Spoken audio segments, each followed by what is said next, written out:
जवान जय किसान जय किसान जय किसान जय किसान जय किसान जय किसान विक्रम भाई हमसे डरती है सरकार हमसे डरती है पुलिस डरती है सरकार हमसे डरती है पुलिस डरती है આખા સૌરાષ્ટ્ર અને સુરેન્દ્રનગર જિલ્લા સહિત અને આપણે સુરેન્દ્રનગર જિલ્લામાં તો લગભગ તમામ ગામડાઓ સમજો 15-20 દિવસ જય જવાન જય જવાન ભારત માતા કી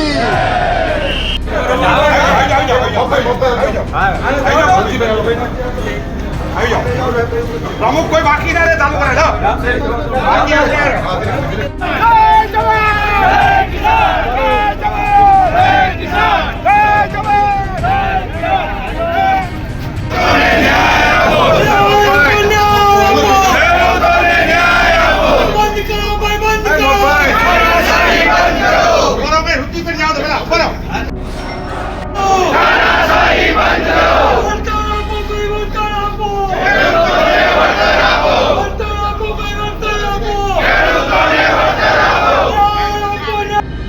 એસડીઆરએફનું માત્ર બે ક્રાઇટેરિયા છે.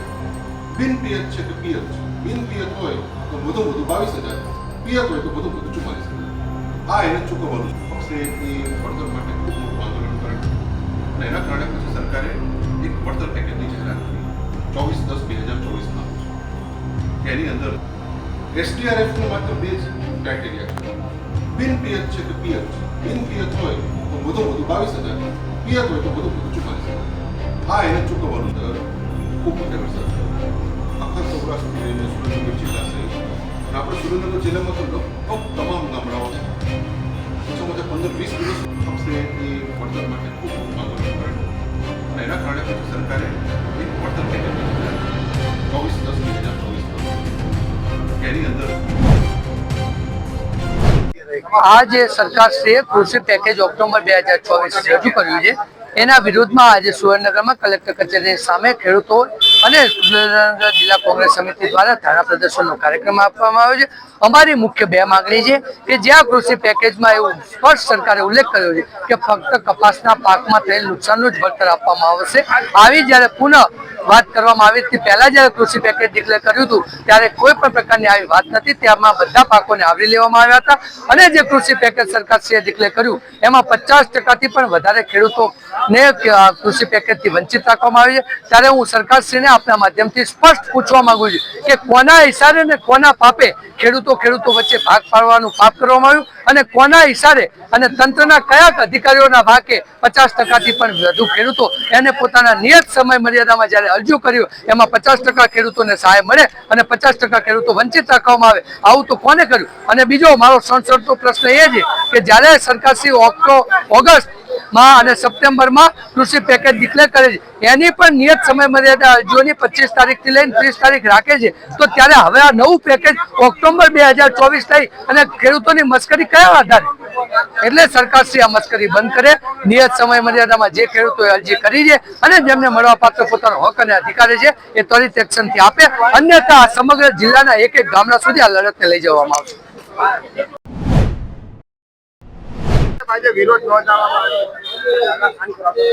ગુજરાત સરકારે ગત વર્ષે ચોમાસામાં જે અતિવૃષ્ટિ જાહેર થઈ હતી એના અનુસંધાને સરકારે પોતે સ્વીકાર્યું છે કે કેટલાક જિલ્લાઓની અંદર ખેતીની અંદર 33% કરતાં વધારે નુકસાન થયું છે. એનું અનુસંધાને એસડીઆરએફની જોગવાઈ મુજબ આ વિસ્તારના ખેડૂતોને આજ સુધીમાં વળતર ચૂકવાઈ જવું જોઈતું હતું, પરંતુ સરકારે માત્ર કેટલાક પસંદગીના તાલુકામાં એ પણ કોઈ જ જાતના ધારા ધોરણ વગર સહાય ચૂકવી છે. કેટલાક તાલુકાઓમાં જ્યાં ભાજપને લીડ નથી મળતી એવા તાલુકાઓને આ યોજનામાંથી બાકાત કરવામાં આવ્યા છે. માત્ર કેટલાક પસંદગીના ખેડૂતોને સહાય ચૂકવી છે, બાકીના ખેડૂતોને સહાય ચૂકવી નથી. એની રજૂઆત માટે અમે થોડા સમય પહેલા વિશાળ ખેડૂત રેલી કરી અને કલેક્ટરને આવેદન આપેલું સરકારમાં રજૂઆત કરેલી, વિરોધ પક્ષના અમારા નેતાશ્રીએ પણ ત્યાં રજૂઆત કરેલી. એના અનુસંધાને સરકારે ના છૂટકે એક સુધારાનો પરિપત્ર જાહેર કરવો પડ્યો અને સુધારાનો પરિપત્ર પણ સરકારે વળતર નથી ચૂકવવું એ પ્રકારે કેટલીક શરતો અંદર નાખી અને પરિપત્ર કર્યો છે કે માત્ર કપાસના વાવેતરને જ વળતર ચૂકવાશે.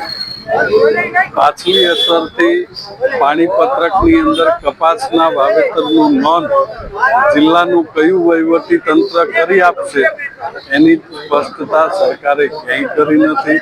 માત્ર કપાસ જ નુકસાન, કપાસને જ અસર થઈ છે, બીજા પાકોને નુકસાન નથી થયું એવું આજની તારીખે સરકાર કહી રહી છે કે જેણે કપાસ સિવાયના પાકોનું વાવેતર કર્યું છે એને નુકસાનગ્રસ્ત જાહેર કરતા નથી. આવો પરિપત્રનો અર્થ થઈ શકે એટલા માટે આજે વિરોધ પ્રદર્શન કરી રહ્યા છે.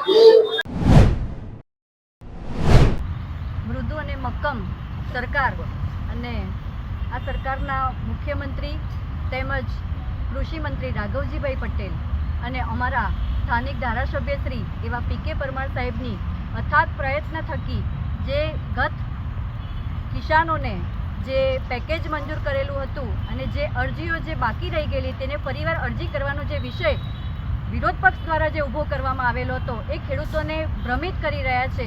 તો એવા લોકોને ભ્રમિત કરે છે અને એ ન થાય એના માટે આપ સૌને એક વિનંતી કરીએ છીએ કે દરેક ખેડૂતોએ જે અરજી કરી છે, જે પોર્ટલમાં અરજી થઈ છે, એ દરેક ખેડૂતોને એ સહાય મળવાની છે.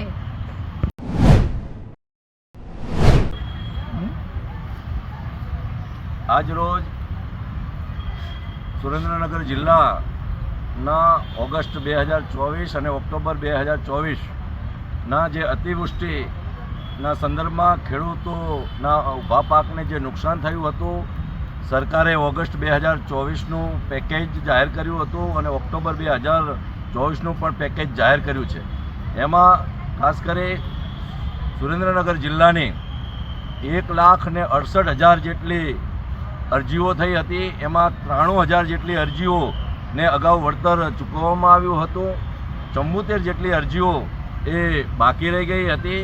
માનનીય મુખ્યમંત્રી શ્રી ભૂપેન્દ્રભાઈ પટેલ સાહેબ અને માનનીય મંત્રી શ્રી કૃષિ રાઘવજીભાઈ પટેલ સાહેબને આજરોજ અમારા સુરેન્દ્રનગર જિલ્લાના ખેડૂત આગેવાનો સાથે રૂબરૂ મળ્યા અને આ જે પેકેજ જાહેર થયું છે અને એના કારણે નવેસરથી અરજી લેવાનો જે વિષય છે તેમજ અમુક પાકને વળતર મળે એ પ્રકારનો જે વિષય છે એની નારાજગી એ સુરેન્દ્રનગર જિલ્લામાં હતી.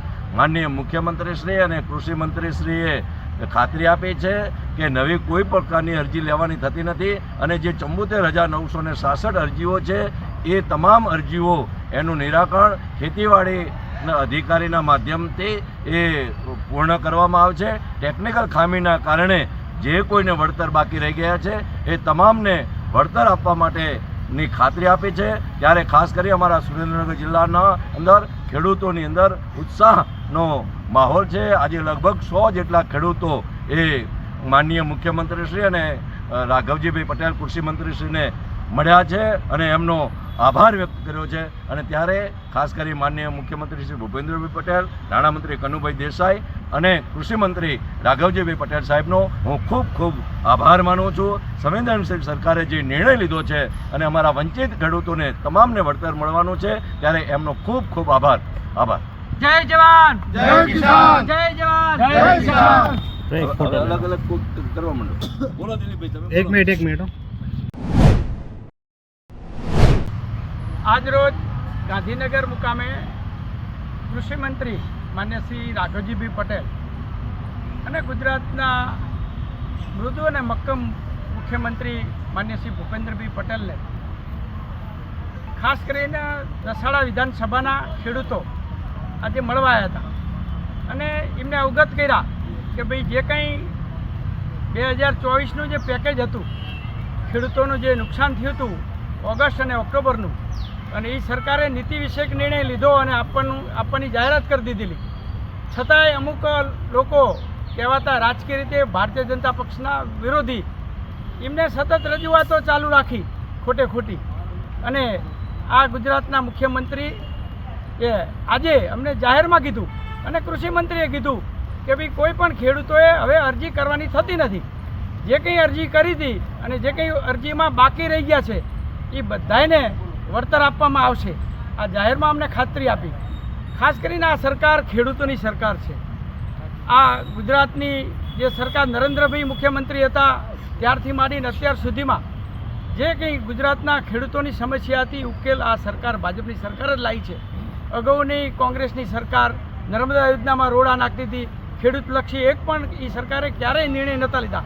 આ સરકારે જ્યારે ખબર પડી છે ત્યારે જે ખેડૂતની જે પીડા છે એ તરત એની વાચા આપી છે.